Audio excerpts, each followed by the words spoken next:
গত ২ মাস যাবৎ ময়মনসিংহে সিএনজি গ্যাসের সংকট কোনোভাবেই থামছে না।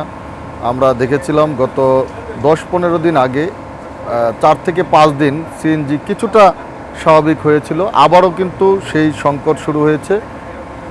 এই সংকটে আসলে ময়মনসিংহে এর ব্যাপক প্রভাব পড়েছে। যদি আমি বলি যে আসলে এই গ্যাস সংকটের কারণে আমরা দেখেছি যে ময়মনসিংহ নগরীর শম্ভুগঞ্জ এলাকায় যে আরপিসিএলের বিদ্যুৎ কেন্দ্রটি রয়েছে, সেখানে সেই বিদ্যুৎ কেন্দ্রটি গত ১ মাস যাবৎ বন্ধ। এছাড়াও আমরা দেখেছি যে ময়মনসিংহের যে শিল্পাঞ্চল ক্ষেত্র এলাকা রয়েছে ত্রিশাল এবং ভালুকা, যেই শিল্প কারখানাগুলো গ্যাস নির্ভর, সেই শিল্প কারখানাগুলো কিন্তু আস্তে আস্তে বন্ধ ঘোষণা করা হচ্ছে। গত বৃহস্পতিবার পর্যন্ত আমরা যে খবরটি পেয়েছি, প্রায় ২০টি শিল্প কারখানা বন্ধ রাখা হয়েছে এবং তাদের শ্রমিকদেরকে ছুটি দিয়ে দেওয়া হয়েছে। তো এই অবস্থায় আসলে শুধুমাত্র এই শিল্প কারখানা বা বিদ্যুৎ কেন্দ্রই নয়, ময়মনসিংহের যে সিএনজি স্টেশনগুলো রয়েছে, ময়মনসিংহের ৬টি সিএনজি স্টেশন রয়েছে। এই ৬টি সিএনজি স্টেশনে আজকে এই মুহূর্তে আমি ময়মনসিংহ নগরীর বাইপাস মোড় এলাকায় রয়েছি। এখানে আমি দেখেছি একটি সিএনজি স্টেশনে সিএনজি দেওয়া হচ্ছে, তাও এক নাগাড়ে নয়। এখানকার যারা সিএনজি চালিত যানের চালক রয়েছে তারা আমাদেরকে বলছেন যে আসলে কিছুক্ষণ থেমে থেমে আসলে সিএনজি দেওয়া হচ্ছে। এজন্য দীর্ঘ লাইনে দাঁড়িয়ে সিএনজি চালিত বিশেষ করে অটোরিকশার যে চালকরা রয়েছে তারা ঘন্টার পর ঘন্টা অপেক্ষা করছেন তাদের যে কাঙ্ক্ষিত সিএনজি, সেই সিএনজির জন্য। এবং এই সিএনজি পেলেই তারা তাদের এই ছোট্ট যানটিতে সিএনজি নিয়ে তারা তাদের জীবিকার উদ্দেশ্যে বেরিয়ে যাবেন। এখানে যারা সিএনজি চালক রয়েছে তারা যেটি বলছেন যে তারা সকাল ৮টায় এসে অনেক সময় দেখা যায় বিকেল পর্যন্ত অপেক্ষা করতে হয়, এমনকি ভোর ৪টায় এসে তারা দুপুর বিকেল পর্যন্ত অপেক্ষা করেও তারা সিএনজি পাচ্ছেন না। এভাবেই আসলে তারা এই অপেক্ষার পর অপেক্ষা করে যাচ্ছেন। আসলে কখন এই সিএনজি স্বাভাবিক হবে সেই অপেক্ষায় তারা রয়েছেন। এখানে যারা সিএনজি চালক রয়েছে আমি দু একজনের সাথে একটু কথা বলবো, তাদের কাছে জানতে চাইবো যে আসলে কি অবস্থা, আপনারা যে অপেক্ষা করছেন। আমরা তো এই যে সকালে সিরিয়াল লাগাইছি, বিকাল পর্যন্ত গ্যাস পাই কিনা সন্দেহ। কিন্তু ওই যে গ্যাস পাবো, যে ১০০ টাকার গ্যাস দিব, যেখানে ঝাড় বাড়ি এখানে যাইলে যাইতেও পারে, ঘুরে আবার আসলে আসতেও পারে, নাও আসতে পারে, এরকম গ্যাস দিতেছে। কিন্তু আমরা তো আশা করছিলাম যে আমরা ভালো গ্যাস পাবো, সরকারও নতুন হয়েছে, কিন্তু এখন তো আমরা কোনোটাই বুঝতে পারতেছি না দেশ কীভাবে চলবে, শ্রমিকরা কীভাবে চলবে, আমাদের বউ বাচ্চা যারা আছে না কায়া অবস্থান করতেছে। ঠিক আছে, এখন দেখেন এই যে রোদের মধ্যে থাকতে থাকতে এখন সর্দি লেগে গেছে। ১-১.৫ মাস ধরে আমাদের এই অবস্থা। বাবারে, এখন যদি সরকারের ঠিক আছে এই অবস্থাটা দেখতো, আমাদের যে গ্যাসের যে অবস্থাটা এটা যদি দেখতো, একটু দয়া আমাদের উপর করতো। আমরা তো গরিব, আমরা তো এটা চালাই একাই। এখন এটা যদি সরকারের কি দেখতেছে না, অবশ্যই দেখতেছে, কিন্তু ওনায় একটা ব্যবস্থা করুক। আমরা তো এটাই চাই, আমরা যাতে শ্রমিকরা, সকল শ্রমিকরা কাম কাজ করে চলতে পারি, হ্যাঁ, গাড়ি চালায় খাইতে পারি, এটাই আমাদের যথেষ্ট। এছাড়া আমরা চাওয়ার কিছু নাই। আসলে আপনাদের কি অবস্থা? আসলে আমরা তো শুনলাম একই অবস্থা। কিন্তু একই অবস্থা ভাই, সব জায়গায়। আমি আসছি ভাই ধনবাড়ি থেকে, আসছিলাম মুক্তাগাছা, গ্যাস পাম্প বন্ধ আসছে, ময়মনসিং ২-৩টা পাম্প বন্ধ।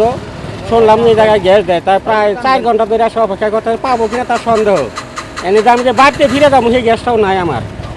এইভাবে কি চলবে না তো? এইভাবে দেশ চলে তাহলে আমরা কীভাবে কি খোলা পান্ডোলা নিয়ে খুব কষ্টে আছে আর কি। গ্যাস নাই, ইনকাম নাই, সব বন্ধ আমাদের জন্য। দর্শক শুনছিলেন যে আসলে এই যে সিএনজির সংকট, সেই সংকটের কারণে যারা এই অটোরিকশা চালক রয়েছে তারা কিন্তু মানবেতর জীবনযাপন করছেন। আমি এখানে এসে দেখেছি অনেক সিএনজি চালকরা তারা বলছেন যে আসলে অনেকেই মধ্যরাত থেকে দুপুর পর্যন্ত অপেক্ষা করে সিএনজি নিয়ে তারা ফিরছেন, তাও পাচ্ছেন ১০০ থেকে ২০০ টাকার সিএনজি।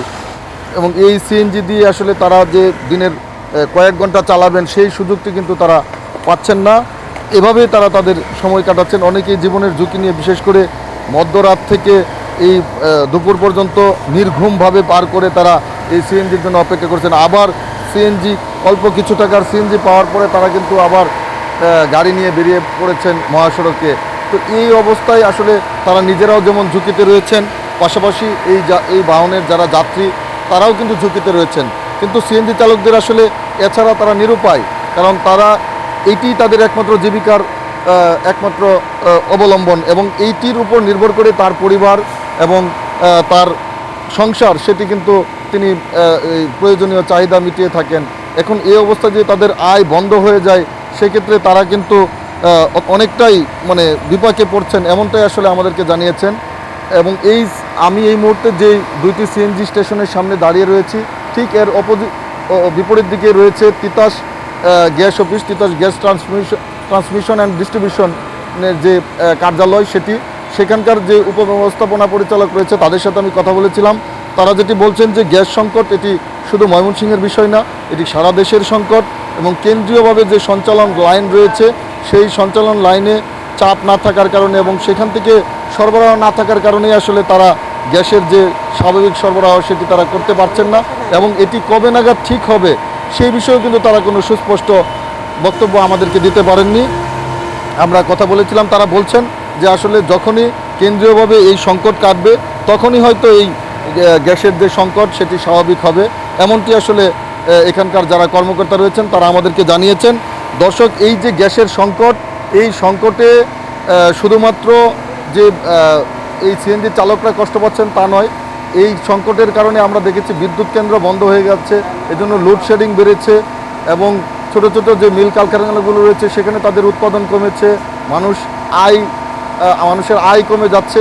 আসলে সব মিলিয়ে আসলে এই জ্বালানি সংকটটি আসলে একটি মানে সব কিছুর উপরেই প্রভাব পড়ে। আমরা দেখেছি যে এই জ্বালানি সংকটের কারণে বাজারে নিত্যপণ্যের দাম বেড়েছে, কারণ তাদের পরিবহন খরচ বেড়েছে। তাছাড়াও এই সিএনজি চালিত যানগুলো সড়কে চলাচল কমে যাওয়ায় যে অন্যান্য জ্বালানি বিশেষ করে পেট্রোল বা অকটেন এবং ডিজেল চালিত যে যানগুলো রয়েছে সেখানে যাত্রীদের চাপ বেড়েছে এবং সেজন্য ভাড়াও বেড়েছে।